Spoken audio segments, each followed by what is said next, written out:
This quick video is an insight into how to potentially find a multi-bagger stock on the ASX. One method of doing this is keeping an eye on commodity prices. If a particular commodity pumps, it's likely that any stock involved with mining or exploring that commodity will move up as a result. Here's an example of US oil on a breakout. It's got a nice little technical pump. Most of that is due to the Iran news that's been happening lately. Unfortunately, if you zoom out, you can see that the US oil's kind of got quite a way to go before it really gets into the sort of pump space. You can see in 2007, that's kind of what you want to see in a commodity price. So you can see this isn't quite so significant. It's a nice move up and it's a nice start, but it's not quite enough. Gold, on the other hand, we can see that there's a 6-year bear trend that's been happening as shown in this pink trend line, and quite recently in the last 6 months it's broken out and gone quite bullish. And we can see even more recently in the last few days it's gone quite parabolic. A lot of that again is due to the Iran news. So what you might want to look for or consider looking for is a microcap gold stock. It's good to pick these kind of things early. You're not in any rush. It's just good to identify the fact that there is a breakout and a pump happening on this particular commodity.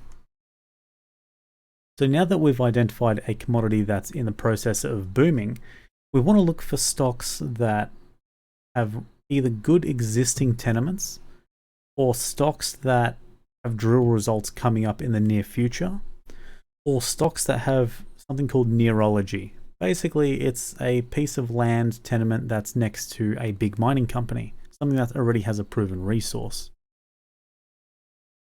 Now, in order to profit on this commodity price movement, you need to understand how potentially attractive the story can be on your stock of choice.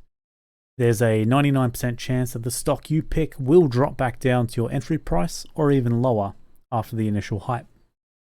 When riding commodity booms, it's all about selling the dream and fantasy to other people that the stock has significant potential.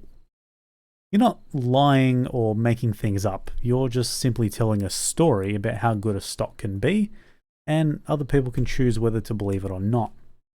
Remember, you're a trader, not an investor. Investing in microcap stocks is almost a guaranteed way to lose capital. If you want a good example of a commodity boom hype, check out something like SRN. We can see here at the very peak of gold, SRN followed through because it had a good story to it. The fact that it had a commodity boom associated with it made investors far more comfortable in buying in a microcap stock like this, and of course it resulted in over 4 bags of potential profit.